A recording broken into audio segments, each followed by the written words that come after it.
ছোটবেলা আমি একটা কার্টুন দেখেছিলাম কমিক্স বইতে, মজা করে কার্টুনটা দেয়া। এটার সাথে প্রাসঙ্গিক আমি বলি কার্টুনটা কি ছিল। একটা হাতির ছবি একদিকে আর কাকের ছবি। একদিকে কিসের ছবি? হাতি। কথা বুঝতেছেন? হাতি, এলিফ্যান্ট। আরেকদিকে কাকের ছবি। হাতি, হাতির বাচ্চা, কাক, কাকের বাচ্চা। তো এখানে আবার কথা দিয়ে দিছে, হাতির মা কি বলে, হাতির বাচ্চা কি বলে, কাকের মা কি বলে, কাকের বাচ্চা কি বলে। তো মা হাতিটা বাচ্চা হাতিটারে বলতেছে, তোমাকে দিয়ে কিচ্ছু হবে না, মাত্র 2 মাসে কাকের বাচ্চাটা উঠতে পারে, তোমার 1 বছর হয়ে গেল, তুমি এখনো উড়াই শিখলা না।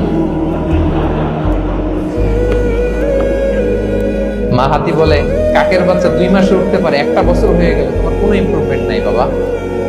আর হাতির ছোট বাচ্চাটা মুখটা খারাপ করে চুপসে মাথাটা নিচু করে বলতেছে, মম আই এম ট্রাইং। মা, আমি চেষ্টা করতেছি।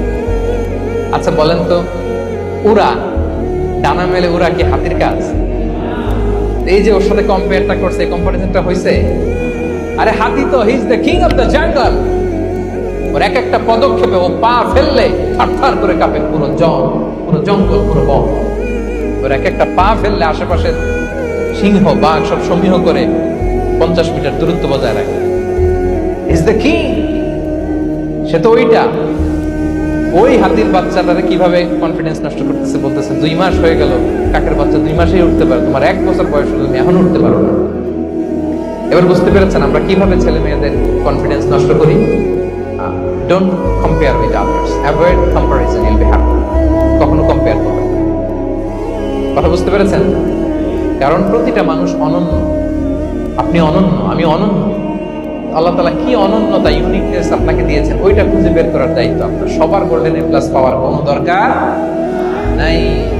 সবাই অ্যাথলেট হওয়ার দরকার নেই, সবার বক্তা হওয়ার দরকার নেই, সবার ব্যবসায়ী হওয়ার দরকার নেই। এক একজনকে আল্লাহ তাআলা এক এক কাজে পয়দা করেছেন, ঠিক কিনা বলেন?